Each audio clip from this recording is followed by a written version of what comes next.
Galaxy News Hour live.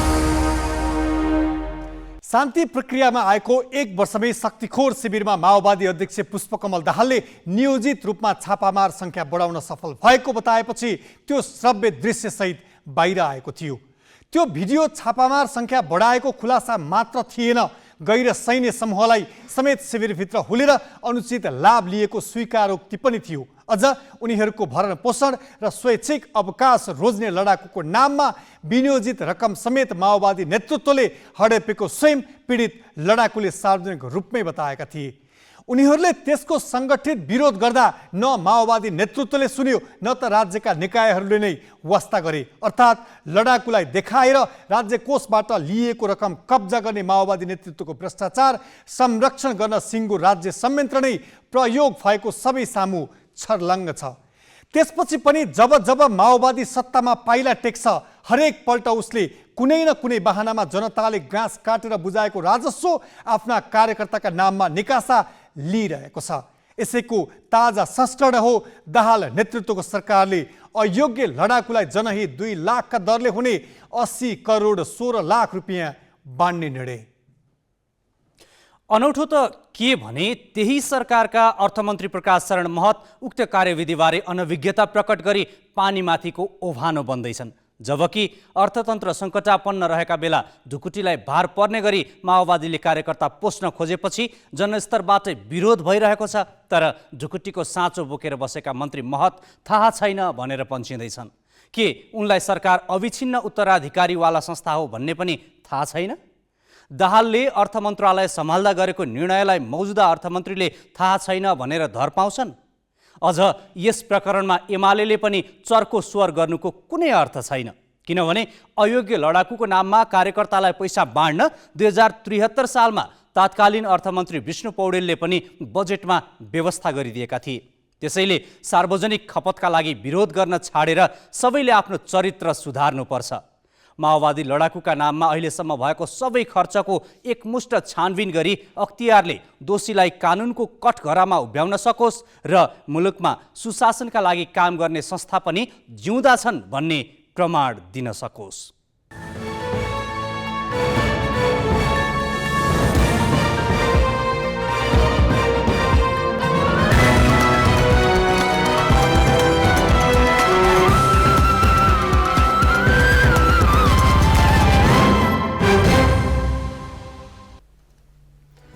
नमस्कार, यो हो ग्यालेक्सी न्यूज आवर। अब हेडलाइन्स।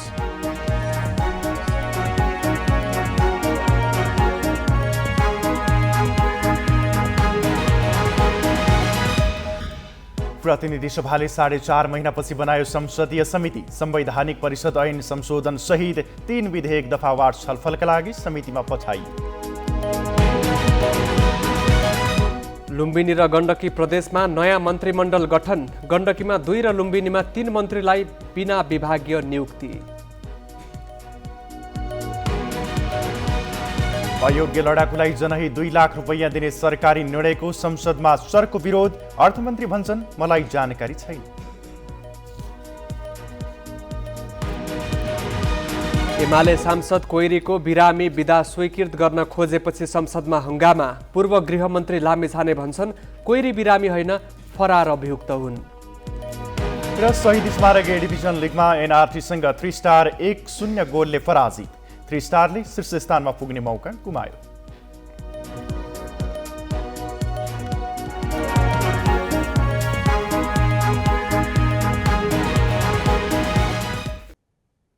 प्रतिनिधि सभाले 4.5 महिनापछि बल्ल विषयगत समिति गठन गरेको छ। प्रतिनिधि सभाको आज बसेको बैठकले 10 वटा विषयगत समिति गठन गरेको हो। साथै बैठकले 3 वटा विधेयकलाई दफावार छलफलका लागि सम्बन्धित समितिमा पठाउने निर्णय गरेको छ। प्रतिनिधि सभा नियमावलीमा भएको व्यवस्था अनुसार अर्थ, अन्तर्राष्ट्रिय सम्बन्ध र पर्यटन, उद्योग तथा वाणिज्य र श्रम तथा उपभोक्ता हित, कानुन, न्याय तथा मानव अधिकार, कृषि, सहकारी तथा प्राकृतिक स्रोत, महिला तथा सामाजिक मामिला, राज्य व्यवस्था तथा सुशासन, पूर्वाधार विकास, शिक्षा, स्वास्थ्य तथा सूचना प्रविधि र सार्वजनिक लेखा समिति गठन गरिएको छ। नेकपा एमालेका अध्यक्ष केपी शर्मा ओली र नेकपा एकीकृत समाजवादीका अध्यक्ष माधव कुमार नेपाल एउटै समितिमा रहेका छन्। उनीहरू 27 सदस्यीय अन्तर्राष्ट्रिय सम्बन्ध र पर्यटन समितिमा बसेका हुन्। राष्ट्रिय स्वतन्त्र पार्टीका सभापति रवि लामिछानेले राज्य व्यवस्था तथा सुशासन र राष्ट्रिय प्रजातन्त्र पार्टीका अध्यक्ष राजेन्द्र लिङदेन सार्वजनिक लेखा समितिमा छन्। हत्या अभियोगमा प्रहरीको फरार सूचीमा रहेका एमाले सांसद लक्ष्मी महतो कोइरीलाई उद्योग समितिमा राखिएको छ। समिति गठन अघि सभामुख देवराज घिमिरेले प्रतिनिधि सभा नियमावली गठनपछि कोइरी फरार सूचीमा रहेको जानकारी प्राप्त नभएको बताएका थिए। फरार सूचीमा रहेका सांसद निलम्बनमा रहने व्यवस्था नियमावलीमा छ। नेपाल प्रहरीले शपथको भोलिपल्टै अर्थात् पुस 8 गते कोइरी फरार सूचीमा रहेको पत्र संसद सचिवालयमा पठाएको थियो। सभामुख देवराज घिमिरेका अनुसार उनी माघ 25 देखि संसद बैठकमा उपस्थित भएका छैनन्। उनलाई नियमावली अनुसार किन निलम्बन नगरेको भनेर नेपाली काङ्ग्रेसका सांसद रामहरि खतिवडाले सभामुख घिमिरेसँग आज प्रश्न सोधेका थिए। महोत्तरी 1बाट निर्वाचित कोइरीमाथि सशस्त्र प्रहरीका सहायक निरीक्षक थमन विकको हत्या गरेको अभियोग रहेको छ। उच्च अदालत जनकपुरले उनलाई पूर्व पक्षका लागि थुनामा राख्न आदेश दिएको थियो। यस्तै बैठकले सत्य निरूपण तथा मेलमिलाप आयोग, संवैधानिक परिषद र सम्पत्ति शुद्धिकरण विवरण निवारण सम्बन्धी विधेयक समितिमा पठाउने निर्णय गरेको छ।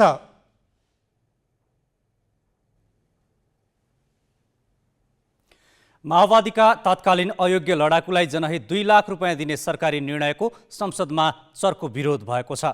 प्रतिनिधि सभाको आज बसेको बैठकमा प्रतिपक्षी नेकपा एमाले र राप्रपाका सांसदले अयोग्य लडाकुलाई रकम दिने निर्णय खारेज गर्न माग गरेका छन्।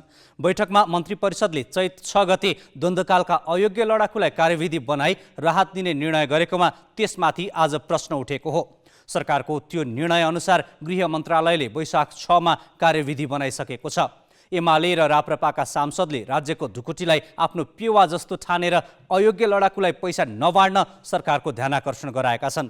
कर्मचारीलाई तलब खुवाउन पनि नसक्ने आर्थिक स्थिति भएका बेला आफूहरूको आवाजलाई बेवास्ता गरी पैसा बाँडे सरकारले सम्हाल्नै नसक्ने स्थिति सिर्जना गर्ने उनीहरूको चेतावनी छ।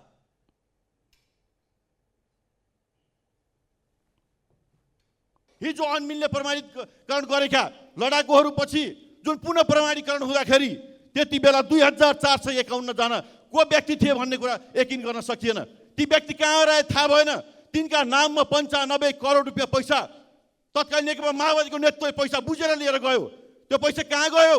महालेखाले प्रतिवेदनमा प्रश्न उठाएको छ र त्यसको जवाफ आज पनि अनुत्तरित अवस्थामा छ। सभामुख महोदय, हामी भन्न चाहन्छौँ शान्ति प्रक्रियालाई पुरा गर्न नसोच्ने, त्यसमा अगाडि बढ्न नचाहने अनि देशको ढुकुटीबाट दिनौ पैसा निकालेर लिएर जाने, गरिबले नुन किनेर खान सक्ने अवस्था छैन, दाल तेल चिनी किनेर खान सक्ने अवस्था छैन, तरकारी किनेर लगेर घर पकाएर खान सक्ने अवस्था छैन, गरिब मर्ने स्थितिमा पुगिसकेको छ। तर राज्य कोषबाट यस्तो प्रकार दोहन हुँदैछ कि दिन दहाडै देश लुटिएको छ। सभामुख महोदय, यस्तो कुरा हामीलाई कुनै हालतमा स्वीकार्य छैन र हामीले यो कुरा तत्काल यो निर्णय खारेज होस् भन्ने कुरा हामी माग गरिरहेका छौँ। सभामुख महोदय, यो कुरा सदा सहायतालाई हामी सदा सहायताका साथ यी कुराहरू उठाइरहँदाखेरि यसलाई सुन्ने काम भएन भने, यसलाई नजरअन्दाज गरेर सरकार अगाडि बढ्ने कोसिस गर्यो भने यसका विरुद्धमा जस्तो सुकै कदम पनि हामी उठाउन तयार छौँ भन्ने कुरा म राख्न चाहन्छु। सभामुख महोदय, विकास बजेटहरू कटौती हुँदैछन्, कर्मचारीहरूलाई तलब खाने पैसा छैन। सभामुख महोदय, प्रहरीहरू रोएको हामीहरूले सञ्चार माध्यममा देख्छौँ।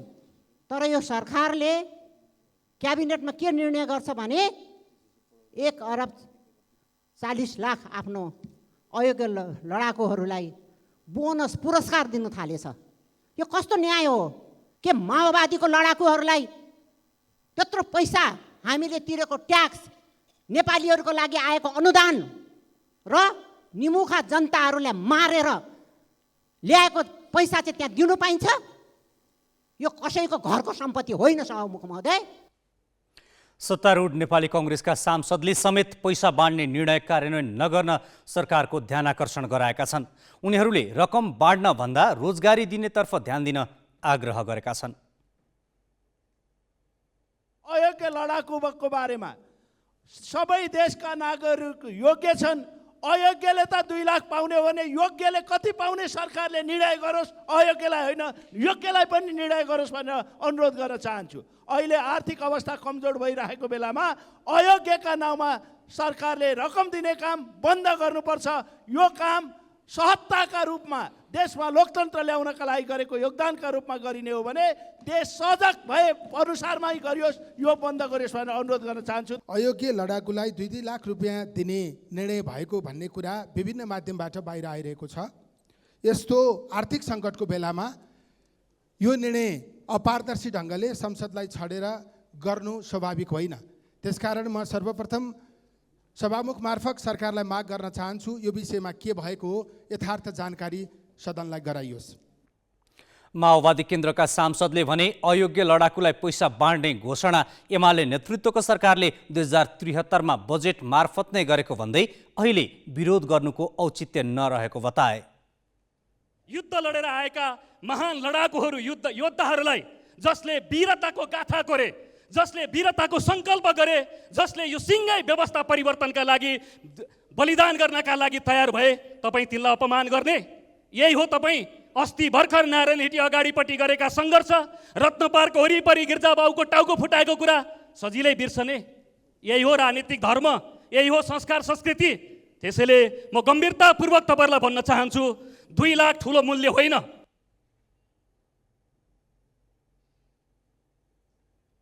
संयुक्त राष्ट्रसङ्घले 2064 प्रमाणीकरण गर्दा माओवादीका 4008 लडाकु अयोग्य ठहरिएका थिए।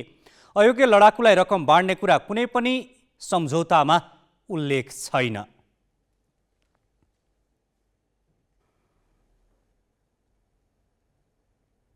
अर्थमन्त्री प्रकाश शरण महतले माओवादीका अयोग्य लडाकुलाई राज्य कोषबाट रकम बाँड्ने विषयमा आफूलाई कुनै जानकारी नरहेको बताएका छन्। अर्थमन्त्री महतले आज नेकपा एमालेको वात्री संगठन युवा संघको 7 बुँदे ज्ञापन पत्र बुझ्दै लडाकुलाई रकम बाँड्ने विषयमा अर्थ मन्त्रालयबाट कुनै निर्णय नभएको बताए। उनले कार्यविधिबारे आफूलाई जानकारी भएको छैन पनि भनेका छन्। मन्त्री महतले अयोग्य लडाकुका नाममा राज्यकोष दुरुपयोग गर्ने र केही व्यक्तिलाई पोस्ने आशंका नगर्न आग्रह गरे। सम्बोधन गर्नु पनि सम्बोधन पनि गर्नुपर्छ, तर त्यो अब यो चाहिँ अहिले आयोग पनि बनिराखेको छ, यो के अरे सत्य निरूपण आयोग। जति पनि यस्ता खाले चाहिँ यो द्वन्द्वसँग जुडिएका समस्याहरू छन् त्यसको निराकरण त्यसैबाट भयो भने सबभन्दा उत्तम हुन्छ भन्ने चाहिँ मेरो पनि दृष्टिकोण हो। हामी यो अनावश्यक यो खर्च गर्ने, अनावश्यक ठाउँमा हामीले यो राष्ट्रको ढुकुटीलाई खर्च गर्ने, दुरुपयोग गर्ने, भ्रष्टाचार गर्ने, बेथिति गर्ने कुनै पनि काम हामीबाट हुँदैन। महत मन्त्री नियुक्त हुनु 11 दिन अघि मन्त्री परिषदले अयोग्य लडाकुलाई रकम बाँड्ने निर्णय गरेको थियो। नेकपा एकीकृत समाजवादीका अध्यक्ष माधव कुमार नेपालले अयोग्य लडाकुलाई रकम बाँड्ने सरकारको निर्णय ठिक नभएको बताएका छन्। आज जनकपुर धाममा आयोजित पत्रकार सम्मेलनमा पूर्व प्रधानमन्त्री समेत रहेका अध्यक्ष नेपालले मुलुकको आर्थिक अवस्था बिग्रिएका बेला रकम बाँड्न ठिक नहुने बताए। प्रधानमन्त्रीले यसबारे घटक दलबीच प्रश्न पार्नुपर्ने उनको भनाइ छ।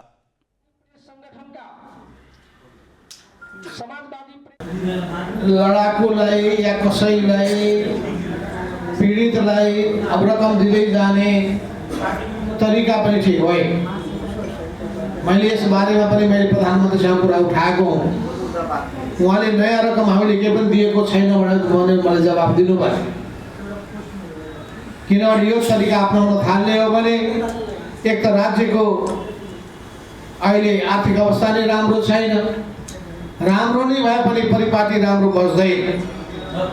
त्यसो हुनाले के भएको हो भन्ने बारेमा घटक दलहरूको बिचमा प्रश्न पार्नुपर्ने आवश्यकता छ।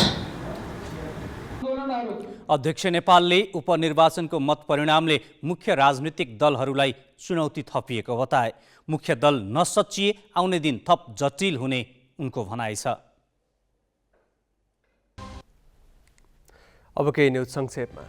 गण्डकी र लुम्बिनी प्रदेशमा मन्त्री परिषद गठन भएको छ। गण्डकीमा 3 सदस्यीय मन्त्री परिषद गठन गरिएको हो। काङ्ग्रेसबाट सरस्वती अर्याल र माओवादी केन्द्रबाट सुशीला सिमखडालाई मन्त्री परिषदमा समेटिएको छ। मुख्यमन्त्री सुरेन्द्र पाण्डे र नवनियुक्त दुई मन्त्रीले आजै प्रदेश प्रमुख पृथ्वीमान गुरुङ समक्ष पद तथा गोपनीयताको शपथ लिएका छन्। नवनियुक्त मन्त्रीहरूको जिम्मेवारी भने तोकिएको छैन। यस्तै लुम्बिनी प्रदेशमा 4 सदस्यीय मन्त्री परिषद गठन गरिएको छ। नवनियुक्त मुख्यमन्त्री डिल्ली बहादुर चौधरीले माओवादी केन्द्रका धनबहादुर मास्की राणा, नागरिक उन्मुक्तिका धर्मबहादुर चौधरी र लोकतान्त्रिक समाजवादी पार्टीका सन्तोष पाण्डेलाई मन्त्री परिषदमा समेटेका छन्। तर नवनियुक्त मन्त्रीहरूको मन्त्रालय तोकिएको छैन। दुवै प्रदेशका मुख्यमन्त्रीले मन्त्रालय भागबण्डा नभएकाले मन्त्रीलाई जिम्मेवारी नदिएका हुन्। मुख्यमन्त्री चौधरीले प्रदेशको औचित्य साबित गर्ने गरी काम गरेर देखाउने बताएका छन्।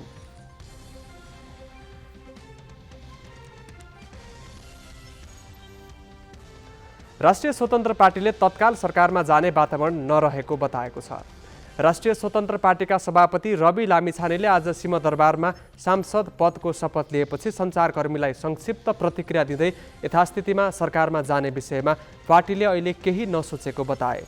सरकारमा जान भ्रष्टाचार छानबिन लगायत धेरै कुरा मिल्नुपर्ने उनको भनाइ छ।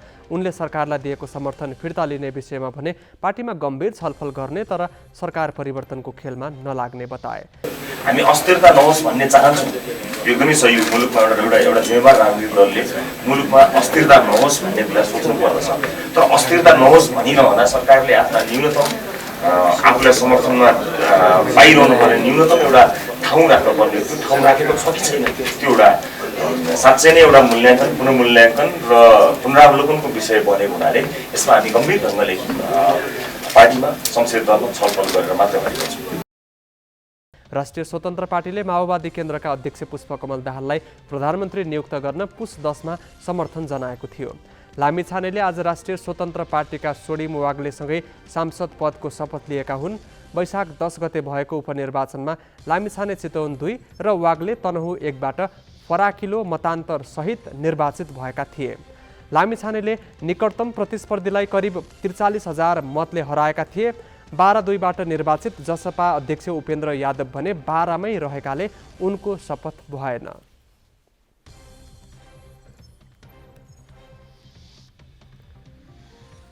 पर्यटन मन्त्री सुदन किरातीले राष्ट्रिय स्वतन्त्र पार्टीलाई सरकारमा सहभागी गराउनु पर्ने बताएका छन्।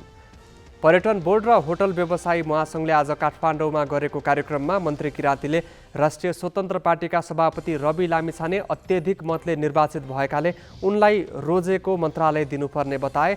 जनताको विश्वासलाई सम्मान गर्नुपर्ने उनको भनाइ छ। देशको आर्थिक अवस्था सङ्कटपूर्ण रहेकाले सबै मिलेर जानुपर्ने बताए।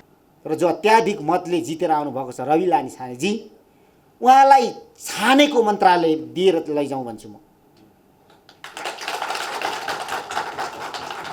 जनताको विश्वासमाथि सम्मान गरौँ। सबै पार्टीहरू प्रतिपक्ष नबसौँ। देश आर्थिक सङ्कटमा छ। एउटै ढुङ्गामा छौँ के बाबा, यो ढुङ्गा दुलो परेर पानी पसोमा त सबै डुबिन्छ त। मन्त्री किरातीले जनताले अत्यधिक मत दिएका सांसदलाई बढी जिम्मेवारी दिनुपर्ने भन्दै त्यागका लागि आफू तयार रहेको बताए। प्रधानमन्त्री पुष्पकमल दाहालले चीनसँग थप सम्बन्ध सुधार गर्न चाहेको बताएका छन्। प्रधानमन्त्री दाहालले चीन सरकारको सहयोगमा निर्माण भएको निजामती अस्पताल भवन हस्तान्तरण कार्यक्रममा आज नजिकको छिमेकी, असल मित्र र भरपर्दो साझेदारका रूपमा नेपालले चीनसँग थप सम्बन्ध विस्तार गर्न चाहेको बताएका हुन्। उनले चीनले चिकित्सा विज्ञान र प्रविधि सहितको सामाजिक आर्थिक विकासमा गरेको फड्कोबाट नेपालले फाइदा लिनुपर्ने पनि बताएका छन्। उनले स्वास्थ्य सेवामा जनताको पहुँच सुनिश्चित गर्न तथा अस्पतालमा थप सुविधा विस्तार गर्नुपर्नेमा जोड समेत दिए। प्रधानमन्त्री दाहालले निजामती अस्पताललाई थप पूर्वाधार र सुविधासहित विशिष्टीकृत अस्पतालको रूपमा विकास गर्ने सरकारको सोच रहेको बताएका छन्। राष्ट्रिय आविष्कार केन्द्रका संस्थापक महावीर पुन प्रदर्शनमा उत्रिएका छन्। सरकारले अनुसन्धान, नवप्रवर्तन र आविष्कारको क्षेत्रलाई प्राथमिकता नदिएको भन्दै पुन प्रदर्शनमा उत्रिएका हुन्। उनको प्रदर्शनमा युवाहरूले साथ दिएका छन्। उनले सामाजिक सञ्जाल मार्फत अनुसन्धान, नवप्रवर्तन र आविष्कारका लागि सामाजिक आन्दोलन नाम दिँदै आज माइती घरमा प्रदर्शन गर्ने भनेपछि युवाहरूले पनि धरनामा साथ दिएका हुन्। नव उद्यमी बन्न चाहनेहरूलाई लाइसेन्स, अनुदान र सहज ऋण उपलब्ध गराउने व्यवस्था सहितको नीति बनाउनु पर्ने पुनको माग छ। उनले केन्द्र र प्रदेश सरकारले विकास बजेटको 1% रकम अनुसन्धानका लागि छुट्याउनु पर्ने बताएका छन्। उनले आवश्यकता अनुसार अनुसन्धानको कामलाई बहुवर्षीय कार्यक्रममा राख्न मिल्ने गरी नीति बनाउन समेत आग्रह गरे। अनुसन्धान नवपरिवर्तन र आविष्कारको लागि प्रतिभाशाली सन्ततिहरूलाई सहयोग गर्नको लागि एउटा कोष बनाइयोस्। अनुसन्धान नवपरिवर्तन र आविष्कार कोष भनेर बनाइयोस् र त्यो कोषमा नेपाल सरकारले, सङ्घीय सरकारले र प्रदेश सरकारले आफ्नो विकास बजेटको 1% त्यो कोषमा राख्ने व्यवस्था मिलाइयोस्। उनले केही दिन अघि 4 बुँदे मागसहित प्रधानमन्त्री पुष्पकमल दाहाल, शिक्षा विज्ञान तथा प्रविधि मन्त्री अशोक राई र अर्थमन्त्री प्रकाश शरण महतको ध्यानाकर्षण गराएका थिए। 2076 मा ल्याइएको विज्ञान प्रविधि तथा नवप्रवर्धन नीतिमा 1 अर्ब रुपैयाँ नवप्रवर्धन कोष स्थापना गर्ने परिकल्पना गरिए पनि सरकारले चासो देखाएको छैन।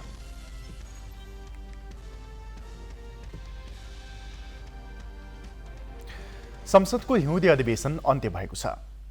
सरकारको सिफारिसमा कार्यवाहक राष्ट्रपति रामसाय प्रसाद यादवले आजै राति 12 बजेबाट लागू हुने गरी अधिवेशन अन्त्य गरेका हुन्।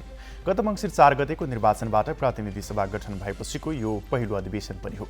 यसबीचमा प्रतिनिधि सभाका 28 बैठक बसेका छन्। आज अन्तिम बैठकबाट समिति गठन गरिएको छ र 3वटा विधेयक पनि समितिमा पठाइएको छ। यस प्रतिनिधि सभाको पहिलो बैठक पुस 25 गते बसेको थियो। यही अधिवेशनभित्र प्रधानमन्त्री पुष्पकमल दाहालले 2 पटक सदनबाट विश्वासको मत लिएका थिए। बाँकी प्रसङ्ग गौतम रेग्मीबाट। प्रतिनिधि सभाको आज बसेको बैठक अन्तिमतिर तनावपूर्ण भयो। सभामुख देवराज घिमिरेले हत्या अभियोगमा फरार एमाले सांसद लक्ष्मी महतो कोइरी बिरामी भएकाले 21वटा बैठकमा अनुपस्थित भएको भनेर अनुपस्थितिको सूचना स्वीकृतिका लागि पेश गरेपछि बैठक तनावपूर्ण बन्यो। सत्तारूढ दलका सांसदले फरार सांसदलाई बिरामी भनेको भन्दै नेपाली कांग्रेसका मुख्य सचेतक रमेश लेखक, माओवादी केन्द्रका मुख्य सचेतक हितराज पाण्डे, राष्ट्रिय स्वतन्त्र पार्टीका सभापति रवि लामिछाने र राष्ट्रिय जनमोर्चाका अध्यक्ष चित्रबहादुर केसीले आपत्ति जनाए। सभामुख घिमिरे अप्ठ्यारोमा परे। त्यसपछि एमाले सांसद रघुजी पन्तले कोइरीलाई पक्राउ गरेर देखाउन चुनौती नै दिए। सत्तापक्ष र विपक्षका सांसदहरू विभाजित भएपछि बैठक चलाउन सक्ने स्थिति बनेन। सभामुखले स्थगित गरे। माननीय श्री लक्ष्मी महतो कोइरी 2079 10-25 देखि 2080 1-15 सम्म 21औं बैठक अनुपस्थितिको कारण स्वास्थ्य उपचारमा रहनुभएको लक्ष्मी महतो कोइरी बिरामी भएको भन्ने विषयवस्तुमा बारम्बार यहाँ प्रश्न उठिरहेको छ। बिरामी भएको हामीलाई लाग्दैन र हामीले स्वीकृति पनि गरेको छैन। यसकारणले यो प्रस्ताव हामी यो बाहेक अरूको मात्रै स्वीकृत गर्ने कुरा म जानकारी गराउँछु। माननीय सदस्यहरू बसौँ। यसको जवाफ अघि नै मैले रुलिङ गरिसकेको छु। उहाँ बिरामी हुनुहुन्छ भनेर प्रतिनिधि सभामा प्रस्ताव पेश गर्नु भनेको योभन्दा ज्यादा जग हँसाइ के होला सम्माननीय सभामुख महोदय? यस्तो प्रस्ताव कसरी आयो, कसरी सम्मानित सदनमा सम्माननीय सभामुखजीबाट वाचन गर्न लगाइयो र ल एकछिनका लागि त हामी चुप्प लाग्दिउँला, के छैन। सम्माननीय सभामुखजीको आदेशले हामी बसी पनि दिउँला, त्यसमा समस्या भएन। तर मानिसले भन्छ चाहिँ के, एउटा सदन प्रतिनिधि सभा देशका सार्वभौम जनताका प्रतिनिधिहरू बसेर एकजना फरार अभियुक्तलाई बिरामी छ भनेर निर्णय गरेर घर गए भन्छ सभामुख महोदय। संसदीय व्यवस्थाका अध्येताहरूले, यसका अध्ययनकर्ताहरूले, यसका विद्यार्थीहरूले त 100 वर्षपछि पनि अध्ययन गर्ला नि। नेपालमा एकजना फौजदारी अभियोगको अभियुक्त जसलाई सरकारले खोज्दैछ, ऊ फेला परिराखेका छैन, त्यो अभियुक्तलाई नेपालको संसदले बिरामी प्रमाणित गरेर अस्पतालमा भर्ना गरेर उसलाई उन्मुक्ति दियो भन्दैन? नम्बर 1। नम्बर 2, यो निर्णयको दूरगामी अर्थ के हुन्छ? भोलि अदालतमा यो प्रश्न उठेर यिनी मान्छे फरार हुन् कि बिरामी हुन् भन्ने प्रश्नमा अदालतले निर्णय गर्नु पर्यो भने अदालतले निर्णय चाहिँ के गर्छ? देशको सबैभन्दा ठुलो संस्थाले यो मान्छे बिरामी छ भनेर भनिसकेपछि अदालतले बिरामी होइन भन्न पाउँछ? त्यसो भएको हुनाले यो त अब शब्द असंसदीय हो, यो त झुटा कुरा भयो नि सम्मानीय सभामुख महोदय। अनि यत्रो ठुलो सदनमा झुटा कुरालाई पनि चाहिँ त प्रमाणित गर्न हुन्छ। उहाँ बिरामी परेको होइन, उहाँ फरार अभियुक्तको रूपमा हामीले खोजी गरेका थियौँ। उहाँ फरार अभियुक्त हो, उहाँ भाग्नुभएको अभियुक्त हो र उहाँको खोजी गरिरहँदा उहाँको सालोले भारतमा रहेको उहाँको नातेदार सहितले मलाई तस्बिर, त्यतिखेरको मैले सूचनाको गोपनीयतालाई मध्यनजर राख्दै मैले नाम लिन मिल्दैन, तर मसँग उहाँ भागेर जानुभएको ठाउँ त्यहाँको प्रहरीले लिएको नियन्त्रणमा लिएको तस्बिर सहित छ। सम्बन्धित निकायलाई म यो उपलब्ध गराउन सक्छु, मैले यसलाई सार्वजनिक गर्न मिल्दैन। त्यसकारणले यो गरिमामय संसदले एउटा फरार अभियुक्तलाई, भागेको व्यक्तिलाई बिरामी भनेर करार गर्ने हो भने लोकतन्त्रको लागि योभन्दा ठुलो मजाक केही पनि हुँदैन। यो हास्यास्पद श्रृङ्खला बन्द गर्नुपर्छ। एउटा कुरा सम्माननीय सभामुख महोदय मार्फत म जानकारी गराउन चाहन्छु कि अब नयाँ पुस्ताका राजनीतिज्ञहरू पनि राजनीतिमा आएका छन्। अब राजनीतिको नाममा राजनीति चाहिँ कमसेकम यो सदनमा नचलोस्, यसलाई म सचेत गराउन चाहन्छु। फौजदारी मुद्दा लागेकालाई बिरामी भनेर बचाउने यो जस्तो लज्जापद कुरा केही पनि होइन। त्यस कारणले दुधको दुध पानीको पानी तपाईँ चाहिँ फौजदारी मुद्दा लागेको ज्यान मारलाई तपाईँ चाहिँ नि चोख्याउन मिल्दैन, ऊ माथि कारबाही हुनुपर्छ। गृह मन्त्रालयको कुर्सीमा बस्ने, प्रधानमन्त्रीको कुर्सीमा बस्ने, प्रधानमन्त्री हुने, गृहमन्त्री हुने, समातेर ल्याएर थुन्न नसक्ने, अनि यो समस्या संसदमा ल्याउने, यो गाई जात्रा हो। संसद नियमावली भन्दा विरुद्ध, संसद अवरुद्ध सत्तापक्षले गरेको मैले देखाएको छैन। पक्लोस्, सरकारले पक्लोस्, कुनै पनि अपराधीलाई ल्याएर पक्लोस्। प्रतिपक्ष त्यसलाई चाहिँ जोगाउने पक्षमा छैन, बिरामी भनेर लुकाउनुपर्छ भन्ने मान्यता हाम्रो होइन। तर पक्ड्न नसक्ने, गिरफ्तार गर्न नसक्ने, अनि त्यो समस्या चाहिँ संसदभित्र ल्याएर यो सत्तापक्षले आफैले संसद अवरोध गर्ने तमासा चाहिँ गर्नु हुँदैन। ज्यान मुद्दाका फरार अभियुक्त एमाले सांसद लक्ष्मी महतो कोइरीलाई नेपाल प्रहरीले संसदलाई उनी फरार सूचीमा रहेको पत्र लेख्ने काम बाहेक केही गर्न सकेको छैन। कोइरी नेपालमै नरहेको आशंका गरेर प्रहरी ढुक्कसँग बसेको पाइएको छ। नेपाल प्रहरीका प्रवक्ता कुबेर कठायतलाई हामीले कोइरीलाई पक्राउ गर्न प्रहरीले के गरिरहेको छ भनेर सोधेका छौँ। हिसाबले प्रहरीको फरार लिस्टमा हुनुहुन्छ। हामीले सबै युनिटहरू महोत्तरी, उहाँको चाहिँ जुन निर्वाचन क्षेत्र महोत्तरी, जनकपुर प्रदेश कार्यालय लगायत सबै प्रदेश प्रहरी कार्यालय र संसद अथवा काठमाडौँका लगायतका युनिटहरू सबैलाई हामीले परिपत्र गरेका छौँ। यो मान्छे फरार छ, फरार यसलाई चाहिँ पक्रेर चाहिँ नियन्त्रणमा लिनु भनेर हामीले फरार छ। उहाँ चाहिँ अहिले पनि फरार हुनुहुन्छ, खोजीमै हुन्छ। हामीले प्रहरी परिचालन छ, उहाँलाई खोजिराखेकै नै छ। हामीले पहिला पत्र पठाइसकेको भएको भएर अहिले फेरि पठाउनु पर्ने जस्तो हामीलाई लाग्दैन। यदि अब कानुन त फेरि पठाउनु पर्ने हो हामी त्यो पठाउनलाई पनि तयार छु, त्यसो समय छैन। तर अब सबै ठाउँमा, संसद लगायत सबै विभिन्न ठाउँमा चाहिँ नेपाल प्रहरीको उपस्थिति भएको र नेपाल प्रहरी सबैतिर चाहिँ हामीले परिपत्र गरेको भएको हुनाले चाहिँ हामी चाहिँ खोजी कार्य चाहिँ जारी राखेका हौँ। हाम्रो परिचालितका अनुसार, हाम्रो सूचना अनुसार चाहिँ नेपालमा छैनन् भन्ने जस्तो लागेको छ अहिलेसम्म। हाम्रो खोजीको कार्यले चाहिँ हामीले नभेटाउनुको कारण अहिले चाहिँ नेपालमा नहुन सक्ने सम्भावना बढी देख्छौँ हामीले। बाहिर भयो भने त्यसका निश्चित प्रावधानहरू हुन्छन्।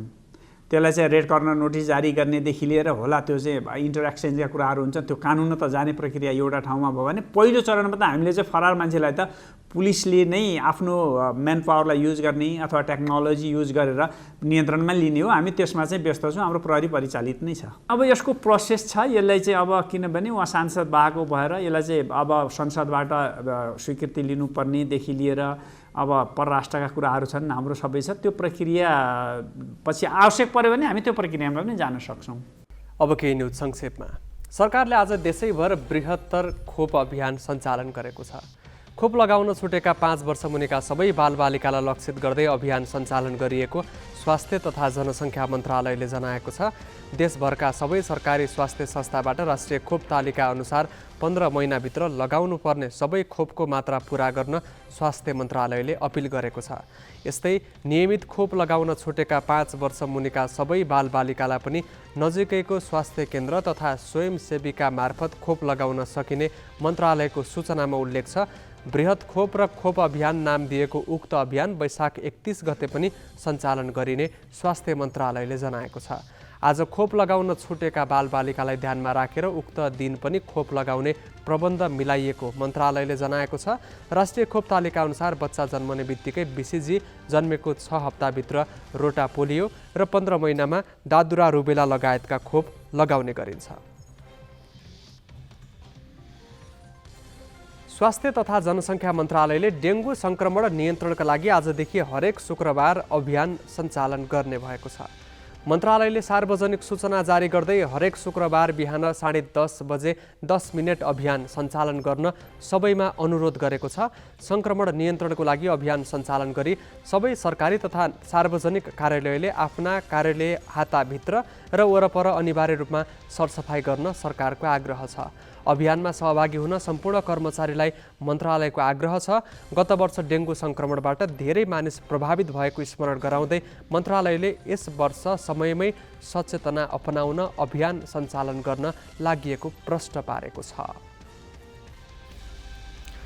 सुडानमा दण्डरत सरकारी सेना र अर्धसैनिक बल ऱ्यापिड सेक्युरिटी फोर्सेस RSFले थप 72 घण्टाका लागि युद्ध विराम लम्ब्याउन सहमति जनाएका छन्। यस अघिको 72 घण्टे युद्ध विराम बिहिबार मध्यरातमा सकिँदै गर्दा समय थप लम्बिएको हो। युद्ध विराम लम्ब्याउने सहमति भए पनि राजधानी खार्तुम र पश्चिमी डार्फुर क्षेत्रमा छिटफुट भिडन्त भने जारी छ। यद्यपि यस अवधिमा अन्य देशले त्यहाँ रहेका आफ्ना सयौं नागरिकको उद्धार गरेका छन्। हजारौं स्थानीय बासिन्दाले पनि सुडान छाडेका छन्। साउदी अरब र अमेरिकाले मध्यस्थताको प्रयास गरिरहेको भन्दै सेनाले युद्ध विराम लम्ब्याउने जनाएको थियो। यसैगरी अर्धसैनिक बल RSFले पनि अमेरिका, साउदी अरब, नर्वे, बेलायत र संयुक्त अरब इमिरेट्स सहितका दुई बेग्ला बेग्लै कूटनीतिक समूहको प्रस्तावमा युद्ध विराम लम्ब्याउने सहमति भएको जनाएको हो। सन् 2021 को अक्टोबरमा कु मार्फत नागरिक सरकार अवदस्त गर्न सँगै मिलेर काम गरेका सेना र अर्धसैनिक बल सत्ता नियन्त्रणको विषयलाई लिएर आपसमै भिडेका हुन्। यही अप्रेल 15 देखि सुरु भएको यी दुई सैन्य समूह बीचको भिडन्तका क्रममा 500 भन्दा बढी मानिस मारिएका छन् भने 4000 भन्दा बढी घाइते भएका छन्। रुसले शुक्रबार बिहान युक्रेनको राजधानी कीव लगायत अन्य सहरमा हवाई आक्रमण तीव्र बनाएको छ। स्थानीय मेयरका अनुसार डिनिप्रो सहरमा एक महिला र एक 3 वर्षका बालकको मृत्यु भएको छ। युक्रेनका राष्ट्रपति भोलोदिमिर जेलेन्स्की र चीनका राष्ट्रपति सी जिनपिङको टेलिफोन वार्ता भएको दोस्रो दिन रुसले राजधानी कीव लगायत युक्रेनभरि हवाई आक्रमण गरेको हो। युक्रेनका अधिकारीहरूले हवाई रक्षा प्रणालीलाई निष्क्रिय पार्न प्रयास गरिरहेको बताएका छन्। इन्टरफ्याक्स युक्रेन समाचार एजेन्सी र सोसल मिडियाहरूका अनुसार मध्य युक्रेनको डिनिप्रो, क्रेमेन्चुक र पोल्टावाका साथै दक्षिणमा माइकोलाइभमा पनि विस्फोटको आवाज सुनिएको थियो। कीव सहरका सैन्य प्रशासन प्रमुखका अनुसार कीवमा 51 दिनपछि पहिलो पटक रुसी मिसाइल आक्रमण भएको छ।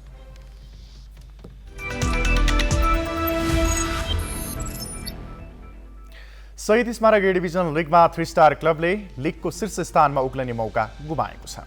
एन्फा मैदानमा आज भएको खेलमा एनआरटीसँग 1-0 गोलले पराजित भएपछि 3 स्टारको शीर्ष स्थानमा पुग्ने मौका गुमेको हो। 3 स्टारले पेनाल्टीको अवसर खेर फाल्यो। खेलको 33औं मिनेटमा एनआरटीका गौरव श्रेष्ठले पिटर सेगुनलाई डी बक्सभित्र फाउल हानेपछि 3 स्टारले पेनाल्टी पाएको थियो, तर स्ट्राइकर सन्तोष साहुखलले गोल गर्न सकेनन्। यसको 2 मिनेटपछि एनआरटीले अग्रता बनायो। सञ्जीव विष्टले गोल गरे। पहिलो हाफ 1-0 को नतिजामा सकियो। 68औं मिनेटमा दिपेश गुरुङ र इन्जुरी समयमा पिटर सेगुनले उत्कृष्ट मौका गुमाए। 3 स्टारको यो तेस्रो हार हो। 13 खेलमा 22 अङ्कसहित 3 स्टार दोस्रो स्थानमा कायमै छ। चौथो जितपछि एनआरटी 16 अङ्कसहित 8औं स्थानमा उक्लिएको छ।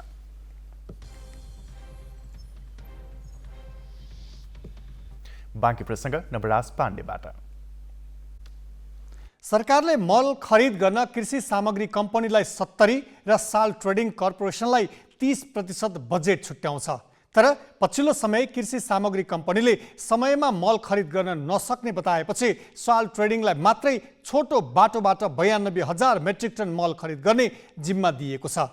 कृषि सामग्री सरकारको पूर्ण स्वामित्वको कम्पनी हो भने साल ट्रेडिङ सरकारी लगानी समेत भएको पब्लिक लिमिटेड कम्पनी हो। सरकारको यस निर्णयले कृषि सामग्री कम्पनीको क्षमतामाथि मात्र प्रश्न उठेको छैन, उक्त कम्पनीभित्रै पनि असन्तुष्टि देखिएको छ।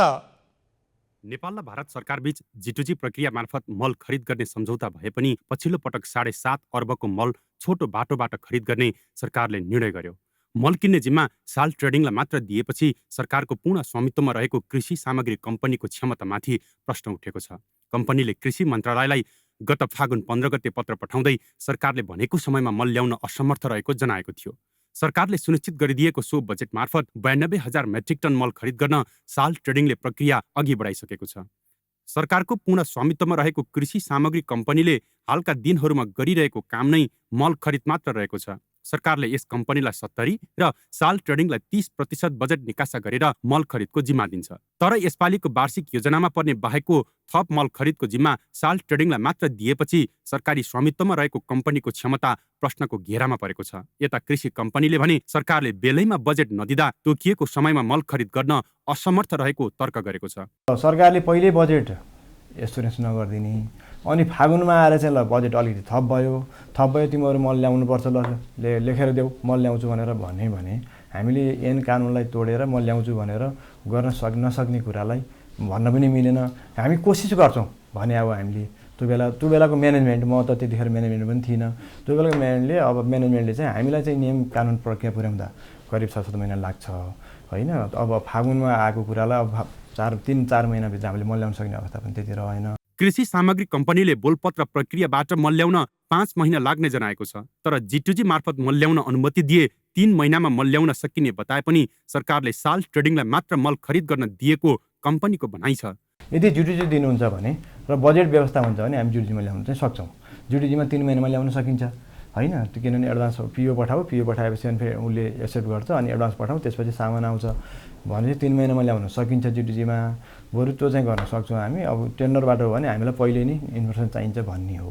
हामीले गर्न सक्दैनौँ भन्ने हो भने यतिका वर्ष यो कृषि सामग्री कम्पनी मल ल्याउनकै लागि इस्टाब्लिस भएको र नेपाल सरकारकै पूर्ण स्वामित्व कम्पनी हो र हामीलाई निर्देशन भयो भने हामी सरकारले तोकेको जिम्मेवारी पुरा गर्न सदैव सक्षम पनि छौँ, तत्पर पनि छौँ, गर्न सक्छौँ पनि। त्यसो त सरकारले चालु आर्थिक वर्षमा 5,20,000 मेट्रिक टन मल चाहिने आंकलन गरेको थियो। यो वर्ष 3 पटक गरेर मल खरिद गर्न जम्मा 37 अर्ब 50 लाख बजेट सुनिश्चित भएको छ। हरेक वर्ष मल खरिद गर्न अन्तिम समयमा अपुग बजेट सुनिश्चित गर्दा धान रोप्ने मुख्य समय असारभित्र मल ल्याउने समय छोटो हुन्छ। नल्याई नहुने मलबारे सरकारले बेलैमा योजना बनाएर नियमित प्रक्रियाबाटै चाहिने जति मल भित्याउने समय पर्याप्त हुन्छ। तर सरकारले बेलैमा स्रोत सुनिश्चित नगर्दा मलको अलमल हरेक साल उस्तै हुने गरेको छ। क्यामेरामा साधुराम लामिछानेका साथमा मिलन बुढाथोकी, ग्यालेक्सी फोके, काठमाडौँ। सरकारी स्वामित्वको विद्युत प्राधिकरण नागरिकलाई सेवा भन्दा पनि कमाउ धन्दामा लागेको भेटिएको छ।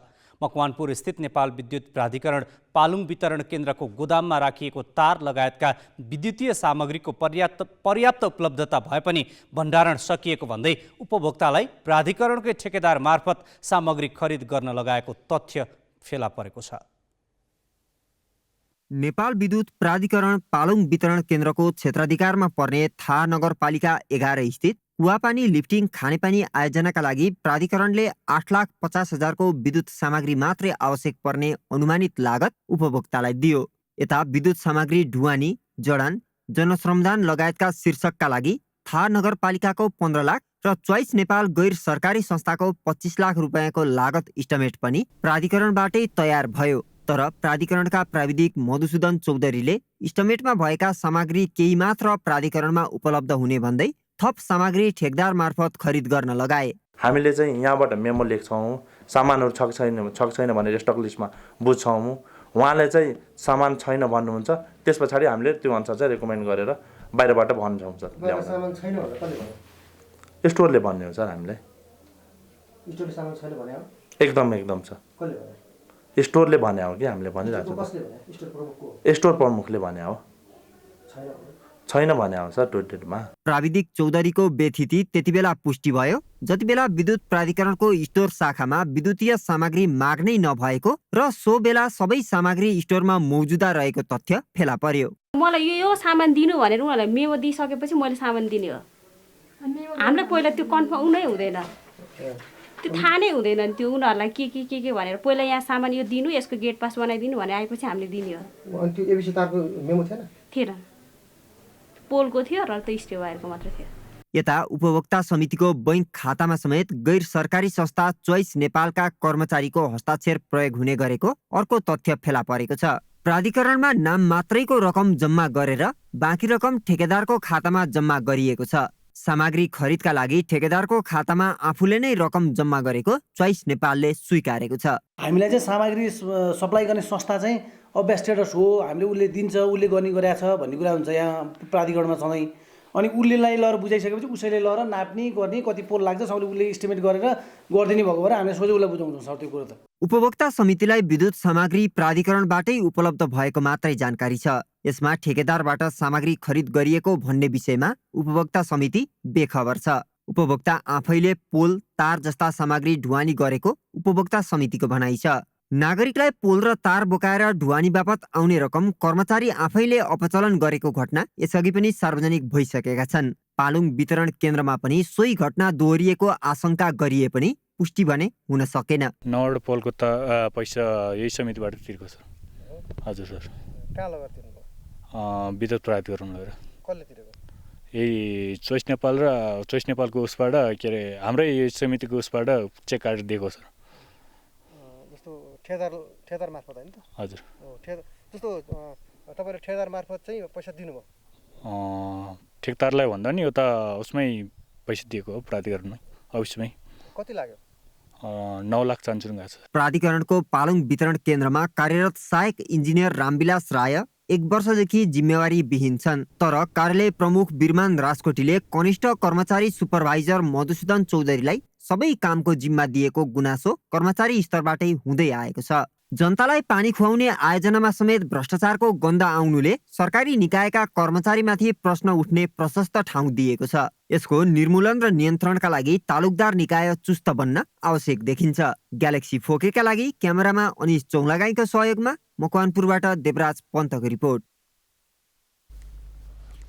हामी ग्यालेक्सी न्युज आवरको अन्त्यमा छौँ। जाँदा जाँदै हेडलाइन्स।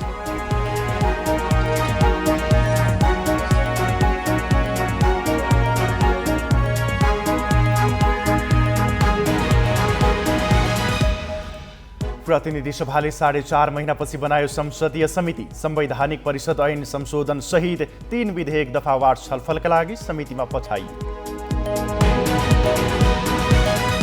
लुम्बिनी र गण्डकी प्रदेशमा नयाँ मन्त्रीमण्डल गठन। गण्डकीमा 2 र लुम्बिनीमा 3 मन्त्रीलाई बिना विभागीय नियुक्ति। अयोग्य लडाकुलाई जनही 2 लाख रुपैयाँ दिने सरकारी निर्णयको संसदमा सरको विरोध। अर्थमन्त्री भन्छन् मलाई जानकारी छैन। एमाले सांसद कोइरीको बिरामी बिदा स्वीकृत गर्न खोजेपछि संसदमा हंगामा। पूर्व गृहमन्त्री लामिछाने भन्छन् कोइरी बिरामी होइन फरार अभियुक्त हुन्। र शहीद स्मारक ए डिभिजन लिगमा एनआरटीसँग 3 स्टार 1-0 गोलले पराजित। 3 स्टारले शीर्ष स्थानमा पुग्ने मौका गुमायो।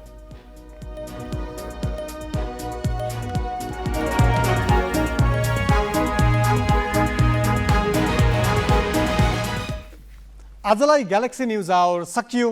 नमस्ते।